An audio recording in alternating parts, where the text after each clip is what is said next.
సింహరాశి వారికి ఈ వారం మంచి ఫలితాలే గోచరిస్తోంది. వృత్తి ఉద్యోగాల పరంగా, వ్యాపార పరంగా చాలా అనుకూలంగా ఉంటుంది. ఆడిటర్స్కి, చార్టెడ్ అకౌంట్స్, బ్యాంకింగ్ సెక్టర్స్లో ఉన్నవారికి, ఈ ఫైనాన్స్ సెక్టర్స్ ఏ రంగాల్లో ఉన్నవారికి ఆ రంగాల వారికి ఈ వారం చాలా అనుకూలంగా ఉంటుంది. మహాలక్ష్మీదేవి తలుపు తట్టింది అని అనుకోవచ్చు. తృతీయ దశమాధిపతి అయిన శుక్రుడు లాభస్థానంలో ఉన్నారు. అయితే గురువుతో కలిసి కూడా ఉన్నారు. కొన్ని మంచి ఫలితాలు ఉన్నాయి, కొన్ని చెడు ఫలితాలు కూడా ఉంటాయి. అయితే మంచి ఫలితాలకే ఎక్కువ ఆస్కారం ఉంది. మంచి అవకాశాలు కూడా కలిసి వచ్చే విధంగా గోచరిస్తోంది. వచ్చిన లాభాలని సద్వినియోగపరచుకోవాలి. అతిగా ఖర్చు పెట్టడం, సేవింగ్స్ పెట్టుకోకపోవడం అనేది చెప్పదగింది కాదు.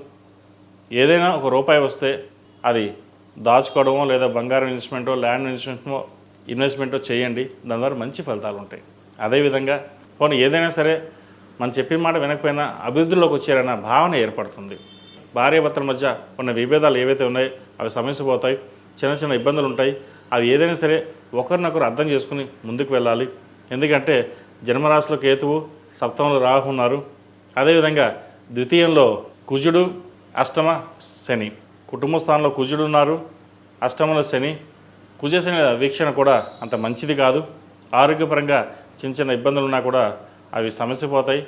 అయితే అవి ఎక్కువ కాకుండా చూసుకోవడం అనేది చెప్పదగింది. ముఖ్యంగా స్టమక్, అసిడిటీ, గ్యాస్ట్రిక్ వచ్చే అవకాశాలు గోచరిస్తుంది. వాటి విషయంలో జాగ్రత్త వహించండి.